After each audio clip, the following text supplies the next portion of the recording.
Praise lord everyone. Mark సువార్త 5వ అధ్యాయంలో యెయూరు కుమార్తె చనిపోయినప్పుడు అతడు యేసుప్రభు దగ్గరకు వచ్చి, ప్రభువా, నా కుమార్తె చనిపోయింది, నువ్వొచ్చి ఆమె మీద చేతులుంచితే ఆమె తిరిగి జీవిస్తుంది అని చెప్పి యేసుప్రభుని వేడుకున్నప్పుడు యేసుప్రభువు యెయూరు ఇంటికి వెళ్తున్న సమయంలో అనేక జన సమూహము ఆయన దగ్గరికి వచ్చినప్పుడు అందులో ఒకరి విశ్వాసము యేసుప్రభును ఆగేలాగా చేసిందండి. అదెవరో మీకు తెలుసా అండి?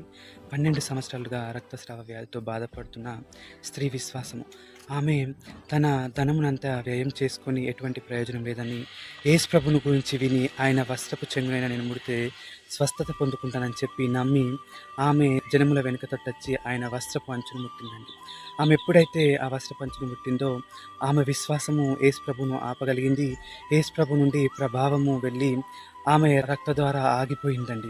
ఆమె స్వస్థత పొందుకుంది. కాబట్టి మనం కూడా ఎప్పుడైతే అలాంటి విశ్వాసం కలిగి జీవించే వారిగా ఉంటామో, యేసుప్రభువును ఆపే విశ్వాసం కలిగి జీవించే వారిగా ఉంటామో, అప్పుడు మన జీవితంలో ఎన్ని సంవత్సరాలుగా జరగని కార్యమైనప్పటికీ, అది ఎటువంటి బలహీనత అయినప్పటికీ, ఎటువంటి సమస్య అయినప్పటికీ, అది కూడా మన జీవితంలో జరిగే విధంగా ఉంటుంది.